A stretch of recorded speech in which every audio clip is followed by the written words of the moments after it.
Nós louvamos nosso Senhor por mais esse tempo, esse privilégio que temos de estarmos congregados somente no nome do Senhor.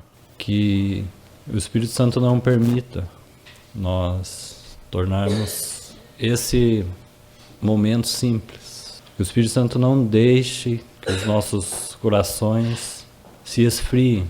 Porque sempre que o Senhor ajunta o seu povo, para o Senhor, sempre é um tempo especial. Nunca é um momento comum. Então peçamos ajuda ao Espírito Santo, porque só Ele pode nos ajudar, de tornar esse tempo singular aos nossos corações. E que esse tempo seja sempre um tempo também simples na presença do Senhor. Que a palavra possa encontrar um caminho no nosso coração. Como foi colocado já diante do Senhor em oração. Que esse tempo de comunhão, especialmente o tempo de comunhão que temos, não se torne nenhum ritual, nenhum formalismo. Isso não significa nenhuma bagunça e nenhuma libertinagem. Muito pelo contrário. Precisamos estar numa dependência maior do Espírito para esse tempo, para o tempo que estamos reunidos. Porque se o Espírito Santo não comunicar algo aos nossos corações, se o Espírito Santo não abrir essa palavra e falar conosco, de nada adianta esse ajuntamento. Se ele não encontrar espaço nos nossos corações, no nosso viver, todo esse tempo é perdido. Consideremos com mais seriedade, não só o tempo de congregar, mas a obra que o Espírito Santo realiza nesse tempo. O Espírito Santo é aquele que veio habitar em cada um de nós, para trazer aos nossos corações a revelação, a glória da pessoa do nosso Senhor. Só Ele pode comunicar isso aos nossos corações. Se esse tempo não tiver a revelação da pessoa de Cristo, ocupando todo o tempo e todo o nosso coração, e toda a nossa atenção, toda a nossa motivação, para que nós estamos reunidos?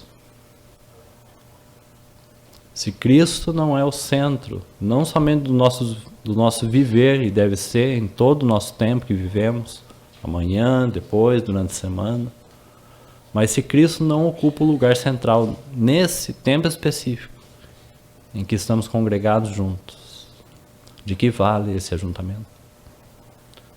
Se a pessoa de Cristo não é vista, se o nome dele não é honrado, se ele não é glorificado, se a vontade do Pai não se cumpre nesse tempo através de Cristo, de que vale esse ajuntamento?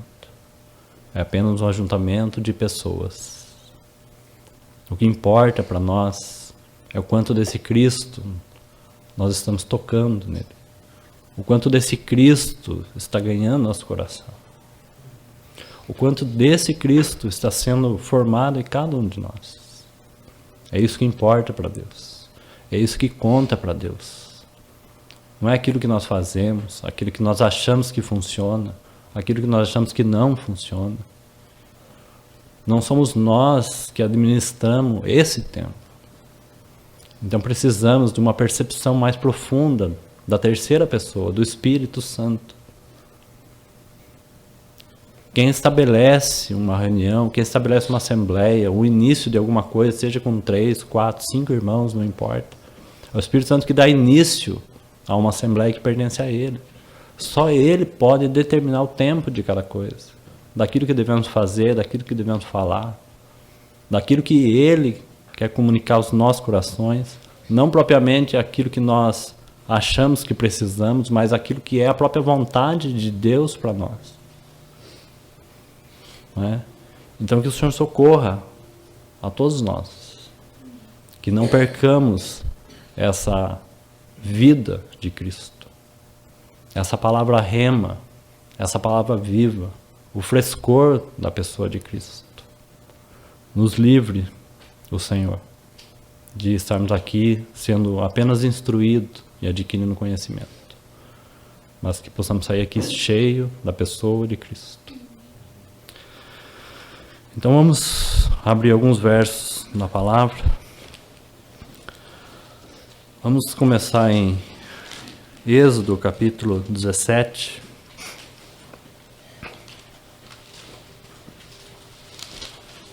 Êxodo 17.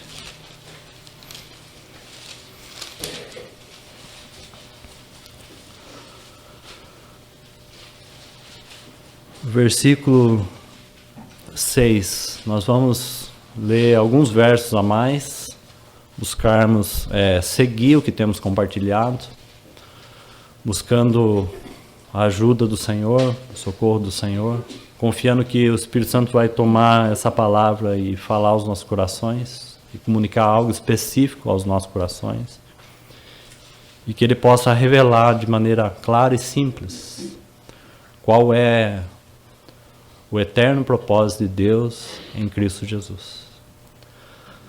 Se isso não acontecer conosco, se o Espírito Santo não revelar de maneira profunda, através da palavra de Deus, qual é a vontade de Deus, qual é o propósito eterno de Deus, como está em Efésios 3:11, segundo o eterno propósito de Deus que estabeleceu em Cristo Jesus. Se nós não enxergarmos por meio da palavra de Deus, por revelação do Espírito Santo sobre a palavra de Deus, não é nenhum tipo de revelação à parte da palavra de Deus, é uma revelação voltada na palavra de Deus.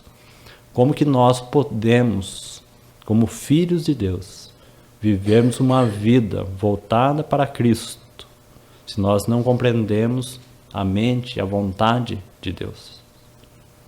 Os filhos de Deus precisam, com a ajuda do Espírito Santo, compreender qual é a. Não são as, mas é a, no singular, a vontade de Deus. Porque, irmãos, a vontade de Deus, ela cumpre em nós todas as outras coisas. E muitas vezes nós começamos pelas outras coisas, pelas vontades. Quais são as vontades de Deus? Mas esse não é o caminho correto. O caminho correto é compreender, como filhos amados que somos, pertencemos a Deus, temos um Pai que nos ama, qual é a sua vontade? O que o Pai tem no seu coração? Qual é o centro da sua vontade?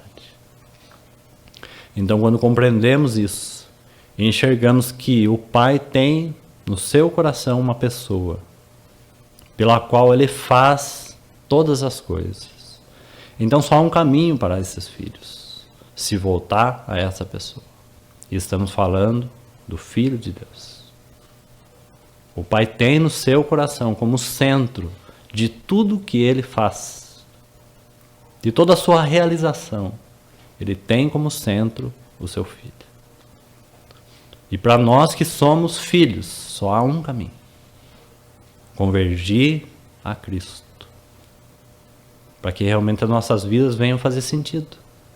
Tudo que estiver fora disso é sem sentido. Tudo que estiver fora de Cristo não irá preencher o nosso coração, porque Cristo é o centro do prazer, da satisfação de Deus o Pai. Então, como que os seus filhos podem estar satisfeitos? Somente com aquilo que o Pai é satisfeito. Então, Efésios 1, 9 e 10 vai dizer de fazer convergir nele, em Cristo, todas as coisas. E isso inclui a nossa vida. Isso inclui a nossa vida relacional, a nossa vida familiar, a nossa vida com os irmãos, a maneira de lidarmos com o mundo, todas as esferas da nossa vida. E a cada porção, então, do nosso ser, que vai se convergindo e centralizando em Cristo, algo vai acontecendo no nosso coração. Aquele vazio vai sendo preenchido. A nossa vida começa a ter sentido, porque Cristo é o sentido da vida. Cristo é o sentido da vida. Sem Cristo não tem sentido nenhum. Nada pode preencher. Nem dinheiro, nem coisas, nem pessoas, nem mesmo a igreja em si mesmo. Porque o que é a igreja em si mesmo? Nada. A igreja só é algo maravilhoso porque ela tem Cristo como o cabeça. Se Cristo não estiver sendo o cabeça desse ambiente, do nosso viver, tudo perdeu sentido. Só tem sentido, a igreja só tem sentido. Só podemos dizer que ela é preciosa por causa de Cristo. Caso contrário, ela não tem valor nenhum. O valor está em Cristo. Então, o propósito de Deus precisa ficar claro nos nossos corações. Nós não somos o centro da atenção de Deus. As nossas vidas, sim, estão incluídas no propósito de Deus. Por isso que Deus criou o homem. Porque isso é o que iria satisfazer o filho. É o que o filho queria. Ele queria pessoas pela qual e com as quais ele pudesse repartir a sua glória. Você já pensou com cuidado sobre isso? Quando Deus cria o homem, Ele está pensando naquilo que o filho queria. Então Ele cria o homem para que o homem pudesse receber da sua glória. Não é maravilhoso compreendermos essas coisas? E é essencial. Se nós não compreendermos isso, nós não vamos compreender nada acerca da Escritura. Nós nem mesmo vamos compreender por que a obra foi realizada. Por que foi feita uma obra de redenção? Por que o Senhor pagou um preço tão alto pelos nossos pecados? Então a resposta está aí. Por que Deus criaria o homem para pecar? Deus não criou o homem para pecar. Deus criou o homem para que ele fosse a imagem de Cristo. E por causa da queda, esse propósito nunca foi impedido. A queda não pode alterar o curso daquilo que é a vontade de Deus. Então você vai começar a perceber que tudo que Deus está realizando ao longo do tempo visa o cumprimento dessa verdade. Então, quando ele está realizando aquela obra na cruz, a obra de justificação, a obra de redenção, ele está visando esse foco, para que a glória de Cristo seja formada nos filhos, porque essa é a vontade de Deus. Então, o Pai deseja que esses filhos, porque somos filhos da parte do Pai, somos filhos. Ele deseja que esse filho tenha o quê? O caráter do seu filho. Aquele filho que era o filho unigênito. Deus, antes de todas as coisas, só tinha ele. Deus amava somente a ele, antes da sua existência. O diabo trabalhou profundamente nos nossos corações após a queda e fez uma inversão terrível. Deus tinha como centro do seu amor, em primeiro lugar, seu filho único. E por causa da morte e ressurreição, sim, ele se tornou o primogênito, porque essa era a vontade do Pai concernente à sua família. Ele queria uma família de filhos. Por outro lado, o filho queria pessoas com a qual ele pudesse se relacionar. Quem são essas pessoas? O corpo de Cristo, a sua noiva. O desejo maior do filho não era nem mesmo a criação de Deus. A criação já havia sido feita. O desejo do filho é que ele tivesse pessoas que ele pudesse relacionar. E a Bíblia vai chamar isso da noiva de Cristo, o corpo de Cristo, a igreja de Cristo. Então, quando compreendemos isso, vamos entender o sentido da igreja. E por que a igreja é chamada de noiva? A noiva do Cordeiro. Porque é assim que Deus sempre quis. Então, a queda nunca frustrou de maneira nenhuma o propósito de Deus. Mas precisamos entender que Satanás entrou ali. E ele então se colocou no centro de tudo. E ele colocou até mesmo o homem no centro do propósito de Deus. Mas o homem não é o centro do propósito de Deus. O centro do propósito de Deus é Cristo. E porque nós pertencemos a Cristo, de acordo com a vontade de Deus, então nós estamos inseridos aí. Graças a Deus. Mas Cristo sempre continuará sendo o centro. E por isso que a igreja, compreendendo o seu significado, que ela é o corpo de Cristo, e por isso que ela está junto dele no centro. Mas a igreja não é o centro. Cristo é o centro e o seu corpo. Então não podemos separar o corpo da pessoa, a pessoa do corpo. Mas ele sempre terá o lugar de primazia. Você lembra quando o Senhor Jesus foi batizado naquele Rio Jordão? E aquele céu se abriu. E o pai falou o que para aquele filho?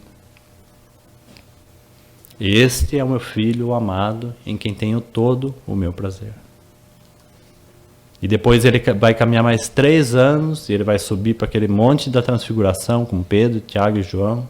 Ele vai mostrar a sua eternidade, a sua glória eterna, quem ele é, porque eles tinham dificuldade de reconhecer que aquele homem era Deus. Que aquele homem, antes de ser o filho do homem, ele era o eterno filho de Deus. Então ele leva Pedro, Tiago e João para aquele monte. E ele se mostra em sua glória, aquela nuvem de glória, aquela Shekinah, a glória dele. Quem realmente ele é.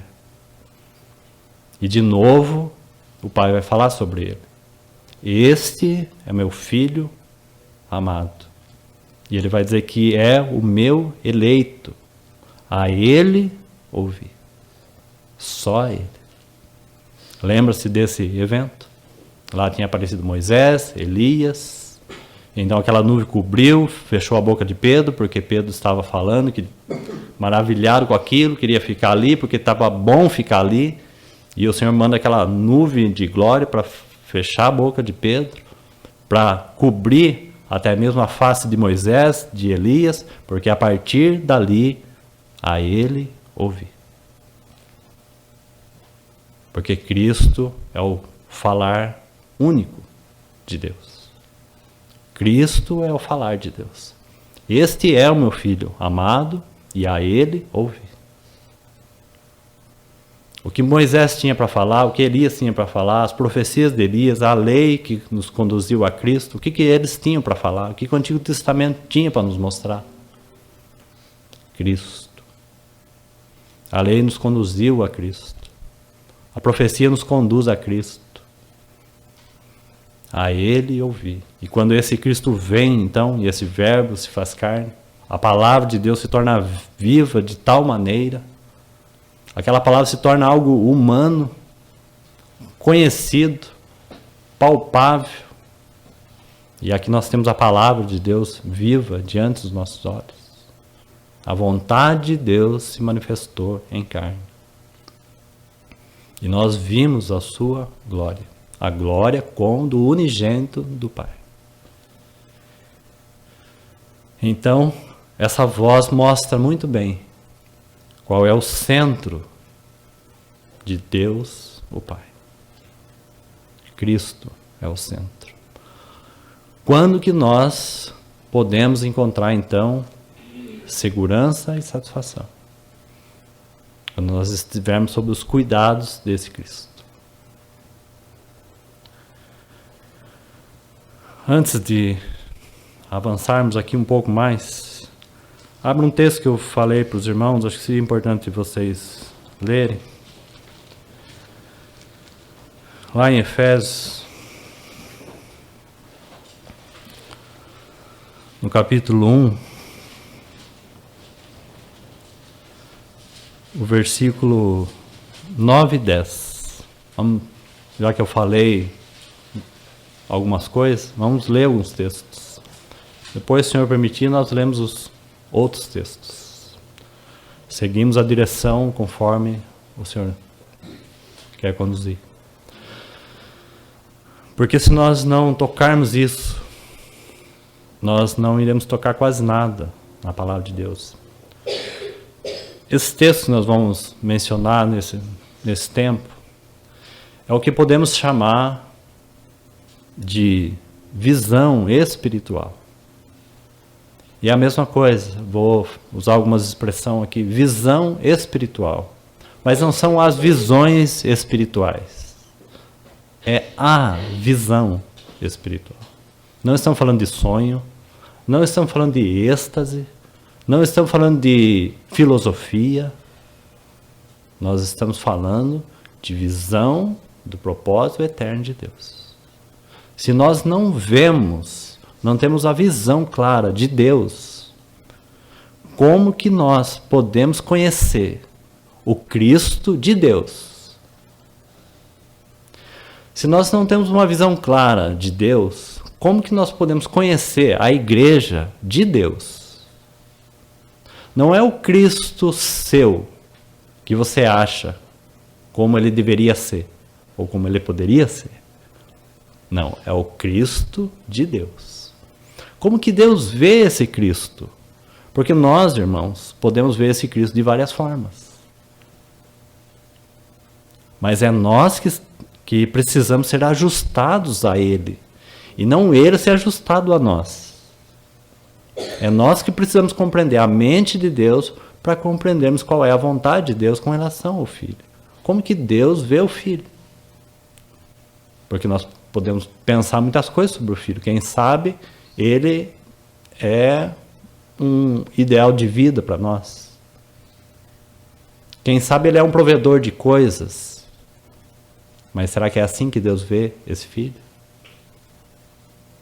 Então os irmãos percebem. E como que Deus, o Pai, vê a igreja? Então agora nós estamos num terreno mais difícil, não é? Porque acerca de Cristo, muitas coisas nós sabemos, pela graça do Senhor, nós sabemos algumas coisas sobre Cristo. Sabemos da obra que Ele fez, sabemos da obra da justificação, sabemos da obra da redenção que Ele nos comprou com preço, muitas coisas sabemos. Sabemos que Ele, através dEle mesmo e da sua vida, irá nos santificar. Nós não somos santificados pela nossa obras da carne, não é assim mais. Nós somos santificados pela vida de Cristo em nós. Percebeu a diferença? Não somos santificados pelas obras da carne, ou pelas obras da lei. Nós somos santificados pela vida de Cristo. Muitas dessas coisas nós sabemos, não é? Cristo se manifestou, temos uma medida de luz e de revelação acerca da obra de Cristo. Mas agora a respeito da igreja de Deus, do Deus vivo. Como que Deus vê a igreja? Como que Deus vê o corpo de Cristo? É a melhor palavra a se usar nos nossos dias. Como que Deus vê a igreja? Porque nós podemos ver também a igreja de muitas formas. E quem sabe erradas. Então precisamos ver a igreja, o corpo de Cristo, à luz da vontade de Deus. Como que Deus vê o corpo de Cristo? Qual é a realidade espiritual do corpo de Cristo? E parece que nos nossos dias nós temos o corpo de Cristo espalhado aqui na terra e um Cristo em outro lugar. Cristo num lugar e a igreja no outro. Você lembra quando Paulo vai falar sobre o corpo de Cristo, falando dos membros, das funções? Como que você separaria de você mesmo a cabeça do corpo? Você já pensou? Que Paulo toma um exemplo de um corpo. Cabeça, mão, pés, olho, ouvido. Não é assim um corpo. Eles estão separados? Estão desconectados? Claro que não. Então esse é um bom caminho. Compreender que o Espírito Santo veio trazer essa revelação. Ele veio introduzir essa realidade espiritual, o corpo de Cristo. E para quem ele vive, e qual é a função dele. Então, essas coisas precisam ser compreendidas por nós. Ver o Cristo de Deus, ver a igreja de Deus. Não o Cristo que eu acho, não a igreja que nós achamos. Mas o Cristo que Deus vê e o corpo de Cristo e a igreja que Deus vê. Isso faz toda a diferença. Então, isso é, no singular, a visão de Deus. Ela vai governar toda a Escritura. Porque é o propósito eterno de Deus. Não teve início aqui no tempo, não teve início na criação. É o eterno propósito de Deus em Cristo Jesus. Ele estabeleceu antes de tudo. E tudo vai convergir nisso. Tudo vai convergir em Cristo. Ele vai cumprir o seu propósito. Não é? Isso é a visão no singular. Esse é o eterno propósito de Deus no singular. Não são os, é um. E tudo que está aqui diante dos nossos olhos, a palavra de Deus, a obra de Cristo, precisa estar convergindo nesse propósito de Deus. A obra redentora precisa estar convergindo dentro do propósito de Deus. Ela não pode ser uma obra isolada, à parte. Remissão dos nossos pecados não pode ser uma coisa à parte, e nem pode ser o fim. Nós não podemos concluir e dizer que a obra da salvação ou da redenção é o eterno propósito de Deus, porque não é. Porque o eterno propósito de Deus é confiar a nós a sua própria glória, nos conformar à imagem de Cristo. Esse é o propósito de Deus no que toca às nossas vidas, nos conformar à imagem de Cristo. E no que concerne à vida coletiva, que esse corpo, a igreja de Deus, se torne semelhante a Ele. Que Ele possa olhar para a sua noiva e encontrar a sua própria expressão, a sua própria glória, a sua própria luz. Não é? Então, olha o que Efésios capítulo 1, verso 9 e 10 diz acerca de Cristo, acerca daquilo que ocupa em primazia o lugar de Deus. E aí está assim, no capítulo 1, o verso 9 e 10, diz assim: desvendando-nos o mistério. Está vendo aí essa primeira palavra? O mistério. E ela está no singular. Ela não está no plural. Os mistérios. E esse desvendando está falando de revelação. Desvendando, tirando a nossa venda, abrindo os nossos olhos. Só o Espírito Santo pode fazer isso no nosso interior. Desvendando o mistério. Porque o que é um mistério? Mistério é algo desconhecido. Mistério é simplesmente um segredo guardado. Não é isso o mistério? Como podemos conhecer o mistério? Porque temos o Espírito Santo. Porque temos a palavra desvendando, ou outra palavra que vai aparecer várias vezes, revelação. Então, graças a Deus, porque tem revelação. E porque tem o Espírito Santo que faz isso. Se ele não tomar a palavra de Deus, e abrir para nós o que é esse o mistério, como que nós vamos conhecer? E se nós não conhecemos o mistério, como que nós vamos caminhar como filhos de Deus? Impossível. Talvez nós vamos colocar algumas coisas no centro, né? Achando que é a vontade de Deus. Podemos fazer isso. Podemos colocar algumas coisas no centro. E não é a vontade de Deus. Podemos até mesmo colocar a igreja no centro, mas ela não é a vontade e o propósito de Deus em si mesmo. Está vendo algumas inversões? Podemos colocar até mesmo a nossa família no centro de tudo, mas ela também não é o centro da vontade de Deus. A nossa família está inserida aí, mas ela não é o centro. Cristo é o centro. A igreja não é o centro, e podemos viver em função da igreja, mas Cristo é o centro. Não é? Então isso precisa ser aberto para nós. O mistério, no singular, está aí. Desvendando o mistério da sua vontade, segundo o seu beneplácito ou bom prazer que propusera em Cristo. Esse beneplácito significa bom prazer. Segundo o seu bom prazer que propusera em Cristo. O verso 10, então, que já comentamos. De fazer convergir, ou resumir, nele em quem? Em Cristo. O que mais? Na dispensação da plenitude dos tempos, no nosso tempo. A ideia aqui, para ser bem resumido, sobre essa dispensação, a ideia é que chegou o tempo. Quando que chegou o tempo? Quando o Espírito Santo desceu lá em Pentecostes. Chegou o tempo desse mistério ser desvendado. Por que não antes? Porque só o Espírito Santo poderia trazer, depois de uma obra consumada, trazer a revelação clara a respeito da vontade de Deus. A obra precisava ser cumprida. Cristo precisava ser entronizado. Não foi assim, ele morreu, venceu a morte, ressuscitou, ficou 50 dias na terra, apareceu aos seus discípulos e foi assunto aos céus. E o que aconteceu quando foi assunto aos céus? Tendo recebido do Pai o Espírito da promessa, está vendo a relação sempre? Você vai encontrar essa relação primeiro do Pai e do Filho.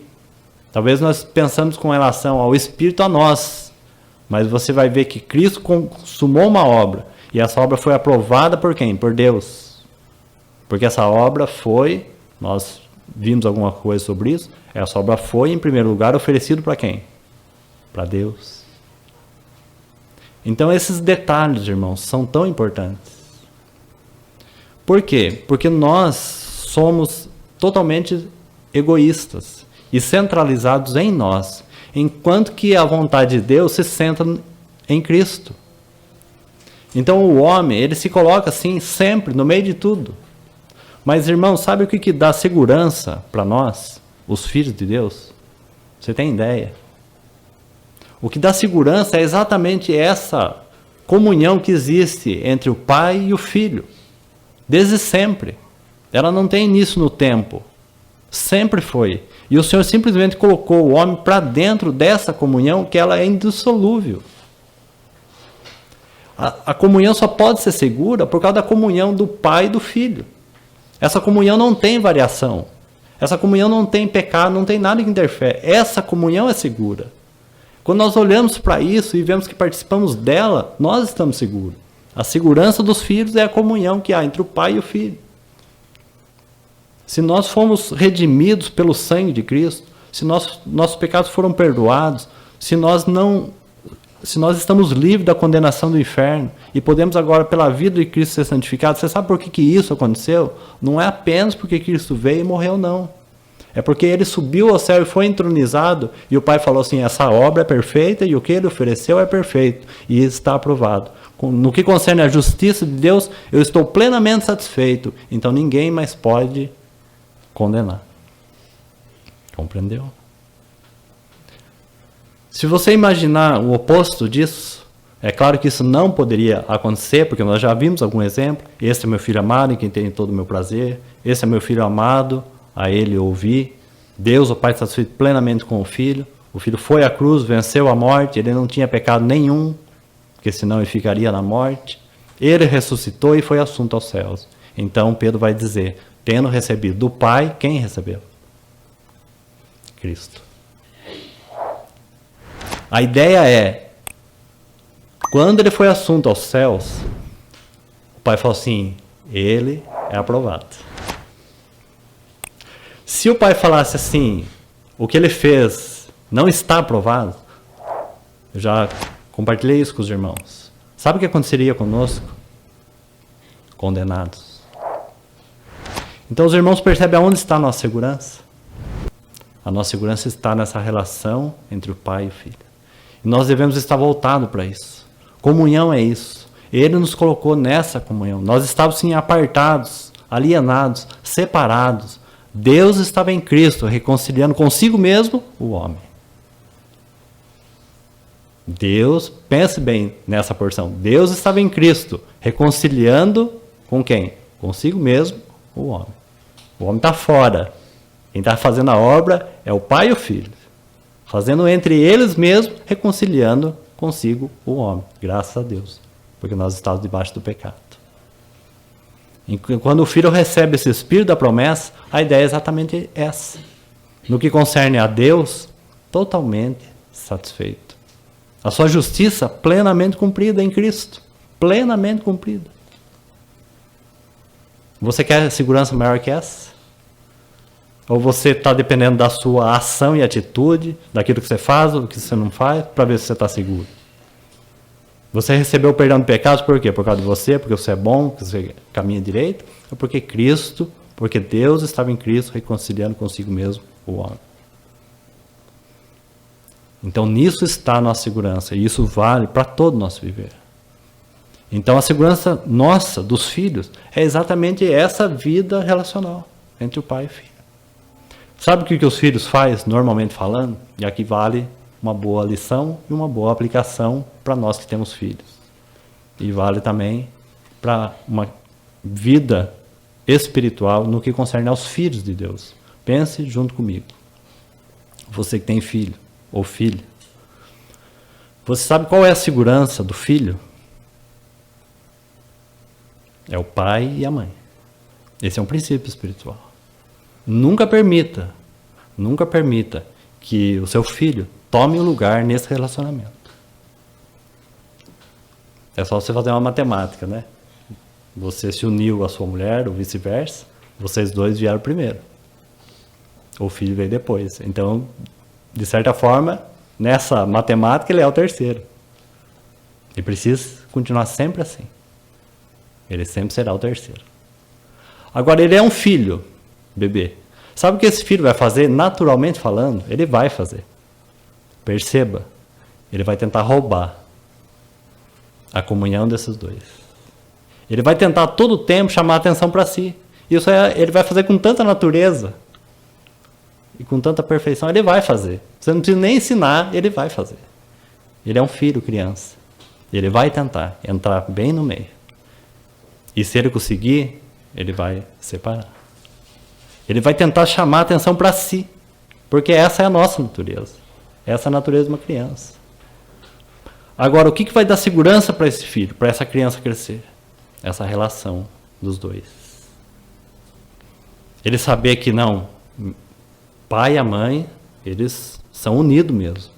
Eles pensam a mesma coisa, eles buscam a mesma coisa. E especialmente para nós, eles buscam o mesmo Senhor. Dos dois, então, tem mais um, né? Deus, em primeiro lugar, claro.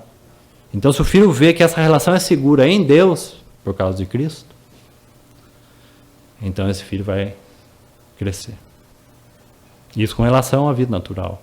Agora, nós somos essa criança, igualzinho. Então, Deus, o Pai, com seus muitos filhos. Sabe o que nós naturalmente fazemos? A mesma coisa que uma criança faz. A todo tempo,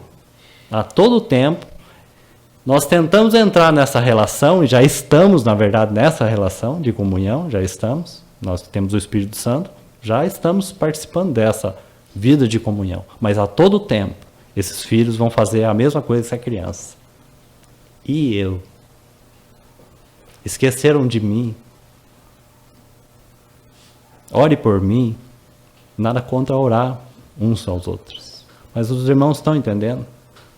Aí nós vamos à palavra, mas o que tem para mim? O que é meu? Então é a criança entrando no meio dessa, tentando chamar a atenção para si. Mas a nossa segurança está exatamente o contrário. Que o pai e o filho são totalmente plenos, satisfeitos. Eles pensam a mesma coisa. O pai e o filho não pensam de maneira diferente, eles pensam a mesma coisa. Eles cumprem a mesma vontade, eles cumprem a mesma obra. Então, quando os filhos aprendem essa lição, e é uma grande lição, nós fazemos o quê? Tiramos os nossos olhos do nosso umbigo e começamos a olhar para o nosso Senhor. E confiar que esse Senhor, Ele sabe o que está fazendo conosco. Por mais que nós estejamos nos debatendo, nós vamos olhar para esse Senhor e vamos entender que Ele sabe o que Ele está fazendo. Nele nós estamos absolutamente firmes e seguros. Então é um bom exemplo aí para nós, como filhos teimosos, né? Chamando a todo tempo atenção para nós mesmos. Esse é o homem natural, eles são os filhos, mas eles precisam crescer. Eles precisam mudar o foco. Eles precisam olhar para essa comunhão eterna, não é? Que o Senhor nos ajude, que o Espírito Santo comunique isso ao nosso coração. Essa é uma grande mudança no nosso interior. Você concorda comigo? Que um dos maiores problemas do nosso viver é exatamente isso. Essa vida que busca cada um a si mesmo. Enquanto que nós devemos buscar somente a Cristo. E se voltar a isso.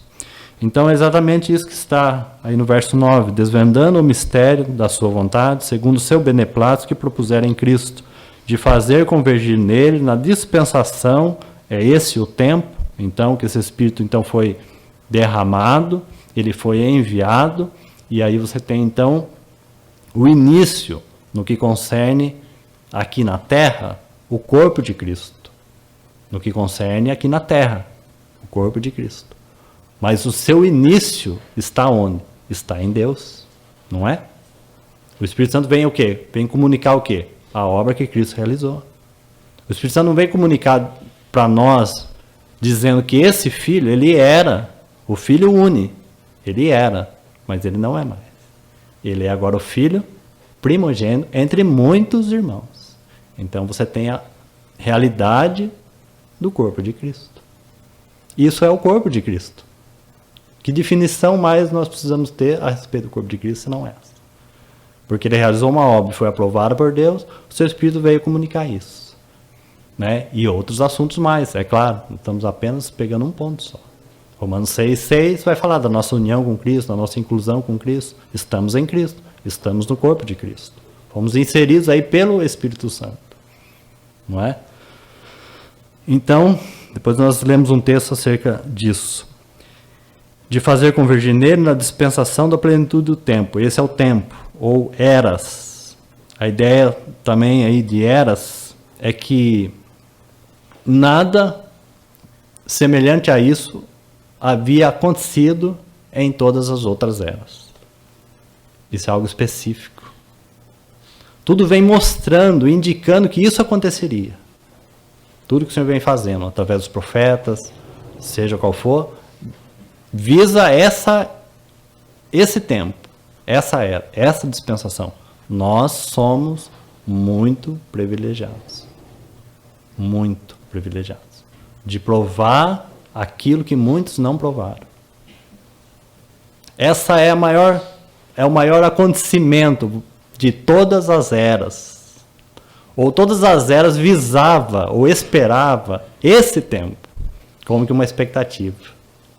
Então vem vindo aqueles homens, né? Noé, depois vai vir Abraão, e vem vindo os homens de Deus, não é? Isaac, Jacó, depois vem Moisés, e aí vem vindo esses homens de Deus. E as eras vão passando. E aqui você tem a era. Eles estão anunciando essa dispensação. Eles estão querendo falar acerca de Cristo e do seu corpo de Cristo. Então chegou a dispensação do tempo. Eras. O verso prosseguindo, plenitude dos tempos, e aí está o quê? Todas as coisas. De fazer resumir ou convergir, não apenas algumas coisas, mas todas as coisas. Se nós olharmos aqui, nesse todas as coisas, nós já teríamos motivo suficiente para agradecer ao nosso Senhor. Porque nesses todas as coisas, irmãos, está incluído a sua e a minha vida. Entendeu? Às vezes nós olhamos achando que, como filhos, como criança, mas onde eu entro nessa história? Né? Se tudo é Cristo, se ele realizou uma obra para Deus, e Deus estava realizando uma obra através de Cristo, e eu? Onde? Não é assim? É assim a criança. E eu? Nós estamos aqui, ó. Todas as coisas. Não é todas as coisas convergem em Cristo? Então inclui a sua vida. E tudo que ele fez. Não é? Inclui nesse todas as coisas. Enquanto isso não acontece, nós vivemos nossas vidas insatisfeitas. E o motivo está aí. Porque não compreendemos que a nossa satisfação estará somente em Cristo. Quando as coisas vão convergindo para Ele, encontraremos satisfação. E o motivo é simples, irmãos. Porque o Pai tem satisfação nele. E nós, como seus filhos, só iremos encontrar satisfação nele. Porque o que satisfaz o Pai é o Filho. Então, se nós vivemos e estamos convergindo nele, vivendo para Ele, então nós estamos satisfeitos. Né? Verso 11. Nele digo, no qual fomos também feito herança, predestinado. Olha essa palavra aí, com cuidado e com calma. Nele digo, no qual também fomos feito herança, nele, em Cristo, tudo nele. Tudo nele. Não tem nada fora dele. Tudo está nele.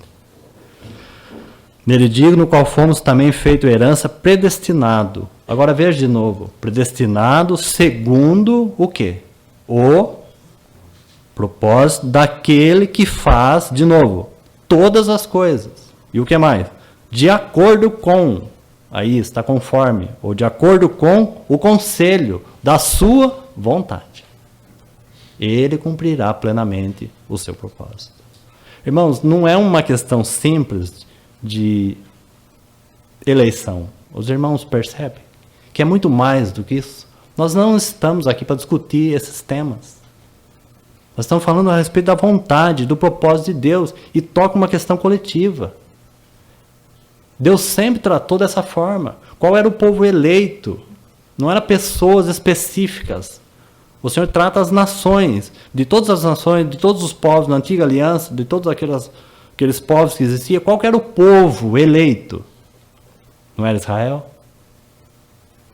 Agora, de tudo que há na terra, de povo, de povos, de nações, e reinos, seja o que for, o que Deus considera um povo eleito? O corpo de Cristo. Porque isso está de acordo com o propósito de Deus. Percebeu? A predestinação não está aqui ligado a nenhuma dessas coisas. Ela não está ligada a céu e a inferno, porque predestinado é sempre para algum propósito. Então, os que são filhos, esses mesmos, eles são filhos porque agora eles vão ser predestinados para alguma coisa. Irmãos, isso é tão importante ser compreendido, porque quantos de nós, por muito tempo, viveu uma vida num hiato? O Senhor nos comprou. Para quê? Para vivermos um conflito? Não é esse o nosso sentimento? Por que eu fui convertido? Por que o Senhor me alcançou? Para viver esse conflito terrível entre carne e espírito? Não é aquela luta que há naquele que nasce de novo? E ela é uma prova de que nascemos de novo? Uma luta das duas naturezas? Mas por que o Senhor fez isso? Por que o Senhor me redimiu? Para uma finalidade. Para que nós sejamos essa ideia. Predestinado traz essa ideia. Para sermos conformados à sua imagem. Então, essa palavra aí, predestinado segundo o propósito de Deus. Ou, de novo, não são os. Segundo esse propósito de Deus em Cristo. Conforme, de acordo com o conselho, de novo, da sua vontade, no singular.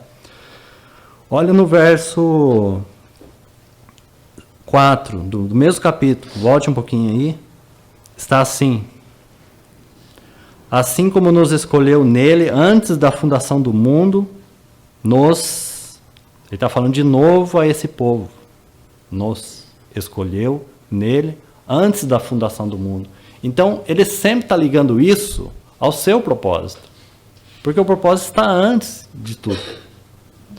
Então, nos escolheu nele antes da fundação do mundo, para quê? Então, aí você tem a predestinação para sermos o quê? Santos e irrepreensíveis perante ele em amor. Quer ver um outro texto, para ficar bem claro, não avançarmos muito? Abra lá em Romanos, no capítulo 8.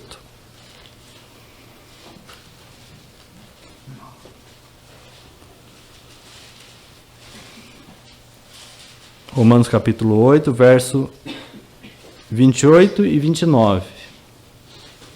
Então não percamos de vista essa palavra aí, predestinado segundo o propósito. Não é predestinado para nada fora disso. Não é nem para o inferno e nem para o céu. É predestinado, com uma finalidade. Por que que o Senhor nos comprou?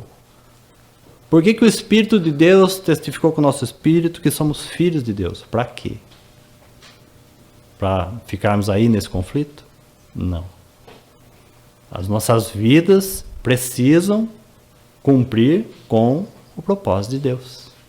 Então, olha o que ele diz. Sabemos, então, à luz daquele texto que lemos em Efésios, nós estamos lendo esse aqui. Sabemos que todas as coisas cooperam para o bem daqueles que amam a Deus. Para o bem daqueles que amam a Deus.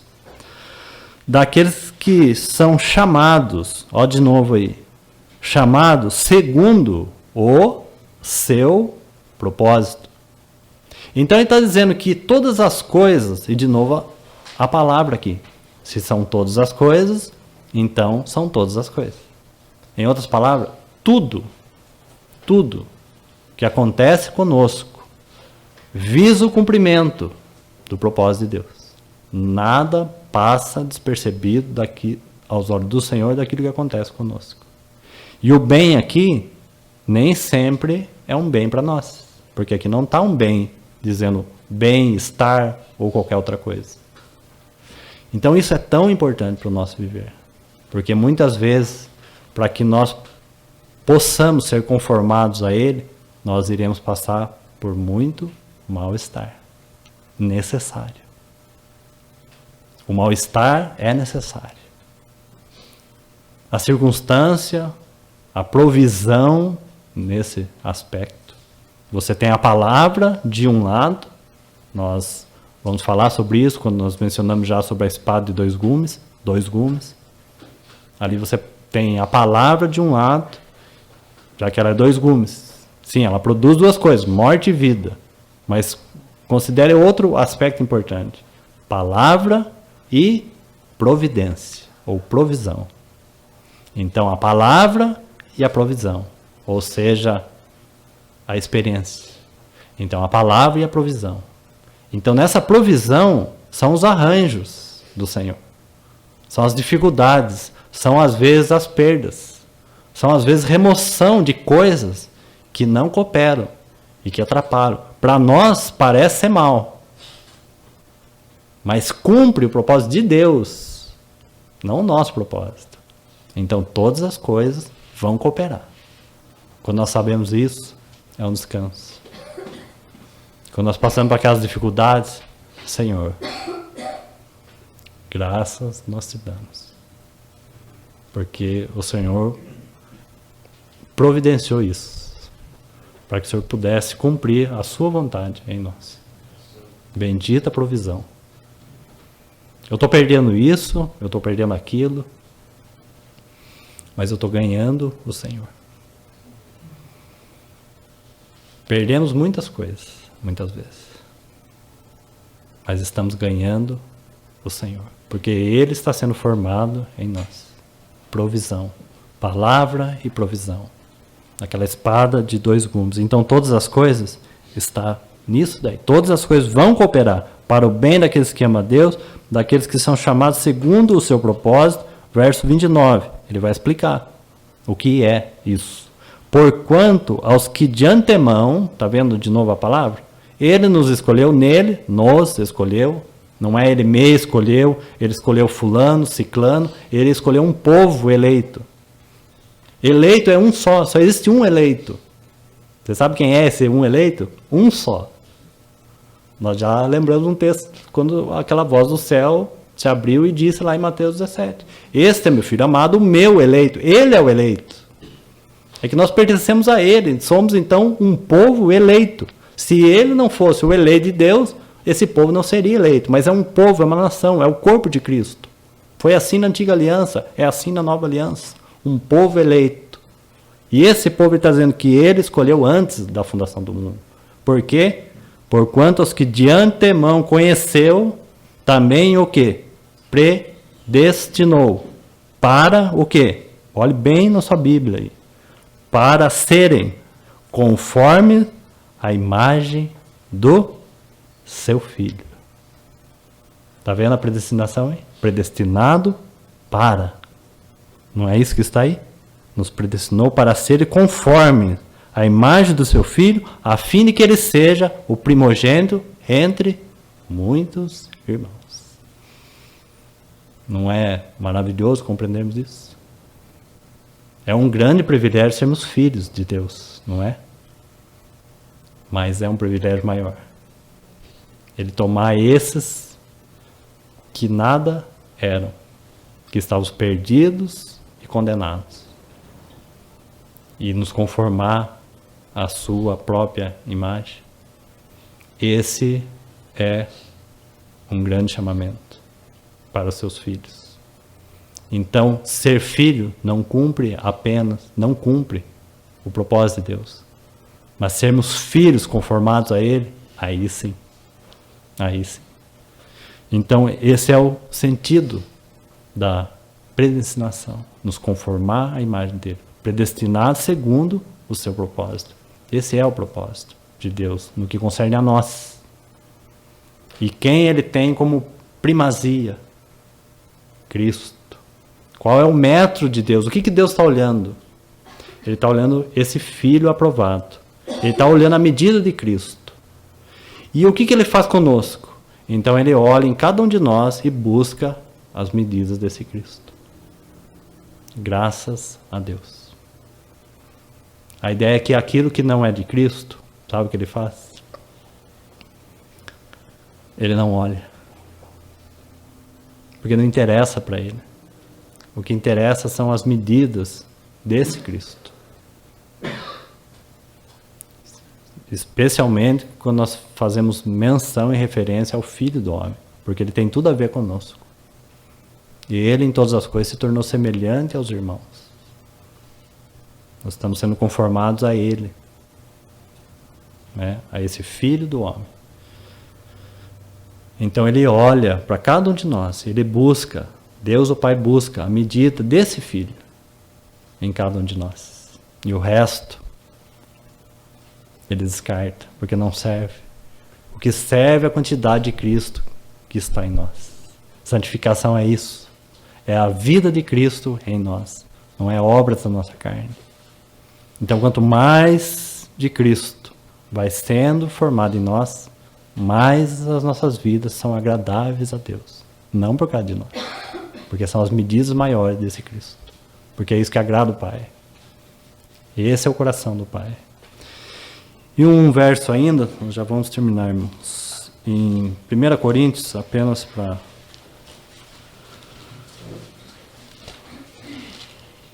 No capítulo 1, no capítulo 2, aliás, de 1 Coríntios.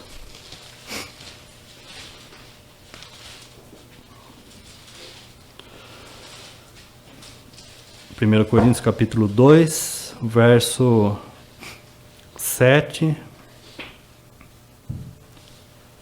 É apenas o 7, para fazermos aí par com o que lemos lá em Romanos 8, 28 e 29. Está assim: mas falamos a sabedoria de Deus, olha aí de novo, a sabedoria de Deus em mistério. Lembra lá em Efésios 9? Desvendando-nos o mistério. Aqui de novo, a sabedoria de Deus em mistério, outrora oculta, outrora estava oculta, não está mais. Porque o Espírito Santo veio habitar em nós. O Espírito Santo veio habitar em cada um de nós. O Espírito Santo foi derramado. A palavra nos foi dada. Então estava oculto. Chegou o tempo, chegou a era, chegou a dispensação. A dispensação do Espírito Santo chegou. Então estava oculto. O mistério era algo oculto, não é mais. Outrora oculta, a qual Deus, a mesma palavra, pré-ordenou, ou predestinou. Desde quando? Desde a eternidade, para a nossa glória. Porque qual é a nossa glória aqui? Não é o seu ego, não. Qual é a nossa glória? Se há uma glória em nós, qual é essa glória? Cristo sendo formado em nós. Essa é a única glória que resta, é o que está em nós. É a mesma ideia. Nós somos predestinados para isso. Para que realmente nós possamos resplandecer a glória dele, não a nossa. Porque a nossa aqui se refere a ele. Nós somos predestinados para isso. Pré-ordenou desde a eternidade para a nossa glória. E não é uma glória. A glória de Cristo foi confiada a nós. A glória do Filho do Homem, em específico. Porque a glória do Filho Eterno pertence somente a ele. Mas a glória que o Filho do Homem adquiriu, essa foi dada a nós. Porque fala da sua expressão e do seu caráter. Lembra lá de Romanos 3, 2 Coríntios 3, 18? Somos transformados de glória em glória, conforme a sua imagem. Não é assim? Na medida da sua revelação de glória, somos conformados à glória. E um último verso em Efésios, volte lá para fecharmos então os dois lados no que concerne a vontade de Deus ou o que podemos chamar de visão espiritual, e de maneira bem resumida, mas não podemos perder essa verdade do nosso coração jamais, porque senão nunca compreenderemos de maneira clara a obra de Cristo. Não é? Nós estamos aí compartilhando a respeito do caminho da cruz. Hoje, então, gastamos um tempo para relembrarmos, para que isso fique selado no nosso coração. Como compreender e como acolher com mansidão o caminho da cruz. Não é? Como acolher? Nós precisamos ver isso primeiro. Não é? Porque nós somos chamados para andar no caminho da cruz. Somos chamados para seguir o nosso Senhor, porque Ele andou no caminho da cruz. Não foi assim a vida dele, Ele não caminhou fielmente até a cruz. A cruz operou em nós de maneira maravilhosa. A sua graça operou em nós de maneira poderosa a salvação. E agora nós somos chamados para que essa vontade se cumpra, somos chamados para seguir o caminho da cruz. E está vendo quantos detalhes? Vendo que o homem não deve ocupar o lugar central naquilo que Deus está fazendo. E qual é o chamado principal no que concerne ao caminho da cruz? Negarmos a nós mesmos e seguirmos o nosso Senhor. Quão difícil é isso. Mas quando essa verdade toma o nosso coração e muda, a nossa perspectiva muda. A nossa ótica muda. Aquele ego insuportável, terrível, muda. Porque Ele é o centro de Deus. Muda completamente. Então nós seguimos a Ele. Então no capítulo 3, verso 9, 10 e 11, é o outro lado. Efésios 1, versículo 9 e 10, é o lado central de fazer convergir nele, em Cristo, todas as coisas. Esse é o lado A. Esse é o centro. Cristo é o centro da vontade, do prazer, da satisfação de Deus. A igreja não é o centro. Cristo é o centro. Mas como Cristo é o centro e a igreja é o corpo de Cristo, o que acontece? Naturalmente falando, irmãos, que o Senhor nos dê coração para ouvir isso, para que nosso coração não se torne nem soberbo e nem orgulhoso, mas é a verdade mais linda. Se Cristo é o centro do propósito de Deus, e nós estamos unidos nele como corpo de Cristo, junto dele no centro, então a igreja cumpre sim um papel tão maravilhoso. E por isso, irmãos, que a igreja ela é tão preciosa aos olhos do nosso Senhor. Nós poderíamos dizer da seguinte maneira, se a gente conseguir dizer, né? Cristo é a glória de Deus. Cristo é a glória de Deus. Irmãos, nós não merecemos esse chamamento. Não merecemos. Porque a igreja é a glória de Cristo. Mas nós não merecemos. Mas é. Cristo é a glória de Deus. A igreja é a glória de Cristo. Quanto temor deve haver nos nossos corações e quanta alegria há no nosso coração por compreendermos essa verdade. Outra palavra usada nesse livro mesmo, de Efésios. Cristo é a plenitude de Deus. Você sabe o que Colossenses vai dizer? E Efésios também vai dizer? Que a igreja, irmão, discute com cuidado, que a igreja ela é plenitude de Cristo. Não é no futuro, não. É já. O nome igreja é para o nosso tempo. Plenitude no que concerne a glória desse Filho do homem. Não a glória do eterno Filho de Deus, porque essa é só dele. O Filho une tem uma glória que pertence somente a ele. Ele não reparte com ninguém. Porque ele é Deus. Ninguém será Deus. Ninguém. Mas como Filho do homem, ele sim reparte conosco a sua glória. E busca tudo aquilo que ele fez. E tudo aquilo que ele passou por nós. Ele busca na sua igreja. Tudo aquilo que ele é, nós somos nesse mundo. Você já leu esse texto em 1 João? No capítulo 4, se eu não me engano. Tal como ele é. Nós somos. Se o texto parasse aí, haveria muita especulação sobre eternidade e futuro. Mas o texto não para aí. Tal como ele é, nós somos neste mundo. Você já viu esse verso aí? Abra rapidamente. Lá em 1 João, e fique marcado em Efésios, a gente já volta. 1 João, capítulo 4, o verso 17. Para lermos esse texto, porque ele é tão lindo, e para que realmente nós possamos ler e ver que realmente o Espírito Santo escreveu isso, e isso está na palavra de Deus. Por isso nós estamos abrindo esse verso. Está assim, 1 João, capítulo 4, verso 17. Nisto é em nós aperfeiçoado o amor, para que no dia do juízo mantenhamos confiança. Agora veja. Pois, segundo ele está falando do Filho do Homem, ele é também, nós somos neste mundo. Irmãos, que maravilha, que beleza do que ele está fazendo em cada um de nós. Sabe por que nós não vemos assim? Porque a nossa perspectiva é terrena. Aos olhos de Deus, é isso. Aos olhos de Deus e do propósito de Deus. É assim que ele vê. Porque é isso que ele está fazendo.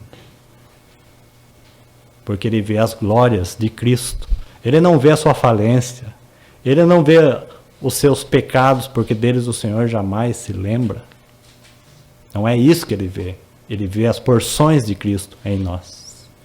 Por isso que tal como ele é, nós somos nesse mundo. E agora concluindo então no 3, 9 e 10, rapidamente, está assim. É o lado da igreja. O lado de Efésios 3, 9 e 10. E manifestar qual seja a dispensação. A palavra aqui é outra dispensação. Aqui a palavra correta é comunhão. Aqui não se refere a tempo. Eu não sei se alguma tradução está com essa palavra. A palavra seria koinonia. Aqui não se refere a tempo. E isso é muito lindo. Porque a ideia é manifestar qual seja a comunhão. Lembra que nós falamos? Da comunhão do Pai e do Filho? Manifestar, tornar conhecida, participantes dessa comunhão. Manifestar qual seja a comunhão do mistério de novo. E o que mais? Desde os séculos, novamente. O mistério que estava desde os séculos oculto em Deus. Deus tinha isso guardado para que no devido tempo ele manifestasse. E chegou então o tempo do Espírito e ele manifestou. Oculto em Deus que criou todas as coisas. Agora veja o 10. Para quê? Para que ele manifestou? Para quê? Como está na sua Bíblia aí? Pela igreja. A multiforma, ou as diversas formas, vista em cada um dos membros de Cristo. Multifacetada é a ideia da palavra aqui. Diversas formas. Deus, através de Cristo, nunca se expressará em sua plenitude através de uma pessoa. Não existe o poderoso, e muito menos o ungido. O ungido só existe um. Mas na diversidade do corpo de Cristo, nas medidas de Cristo que cada irmã contém. Por isso que nós podemos aprender com todos os irmãos, não somente com aquele que fala à frente. Podemos aprender com todos, porque todos têm medida desse Cristo. Essa é a multiforme. E quando isso acontece, então nós vamos encontrar a plenitude de Cristo, porque nós estamos falando do corpo de Cristo. O indivíduo não vai atingir plenitude de Cristo, mas o corpo de Cristo atinge a sua plenitude, por causa dessa diversidade. As medidas de Cristo em cada um de nós. O culto em Deus que criou todas as coisas, para que pela igreja a multiforme sabedoria de Deus se torne conhecida. Quando? Agora. Já. Dos principados e potestades dos lugares celestiais. E o verso 11, então, um texto que já comentamos também, segundo o quê? Tudo isso aqui é segundo o quê? Segundo o eterno propósito que estabeleceu em Cristo Jesus. Então aqui você tem os dois lados, e Paulo vai falar nessa carta, lá no capítulo 5, ele vai dizer assim, grande é esse mistério. Então ele está unindo as duas coisas. o mistério de Cristo, o mistério de Deus que é Cristo, plenamente revelado quando o Verbo se fez carne. Mas esse lado, nós carecemos de luz, porque esse lado às vezes parece oculto. Qual é esse lado aqui? A igreja. Então o mistério de Deus foi revelado, Cristo, mas e o mistério de Cristo? Está claro para nós? Ele precisa ser revelado. O mistério de Cristo, a igreja, o corpo de Cristo. Que o Senhor nos ajude a ver todas as coisas nessa luz, nessa ótica. Então você tem a mesma moeda e as duas faces. Como separar dessa moeda essas faces? Não separa. Cristo e a igreja é um só. E por isso que Paulo fala, grande é esse mistério. Timóteo vai dizer, grande é o mistério da piedade, o grande é o mistério da união, porque ele uniu Cristo e a sua igreja em uma realidade inseparável. E nós somos chamados para manifestar isso no devido tempo, já. As glórias desse Cristo, as belezas desse Cristo, num povo que está sendo conformado a Ele mesmo. Não somos nós, não há nada em nós, mas há Cristo através de nós. Então há tudo. Em nós, nada, mas em Cristo, toda a provisão. Cristo através de nós. Ajude o Senhor, que o Espírito Santo fale aos nossos corações, para que possamos prosseguir em outros assuntos. E isso precisa nortear a nossa vida, mudar a nossa estrutura, abalar a nossa estrutura, mudar o nosso foco, nosso alvo. Amém.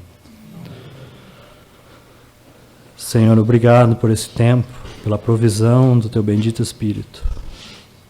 Nós Te damos graça, Senhor, porque podemos contar com a provisão e a habilitação desse Espírito Santo. Senhor, nos deixe totalmente livres, para que possamos seguir o Teu falar, ouvir a Tua voz e seguirmos conforme o Teu caminho. Que o Senhor possa revelar aos nossos corações esse propósito eterno em Cristo. Que o Senhor continue conformando a imagem de Cristo Jesus. Obrigado, Senhor, pela vida de Cristo em nós e pelo corpo de Cristo. Nós Te bendizemos. No nome de Jesus. Amém.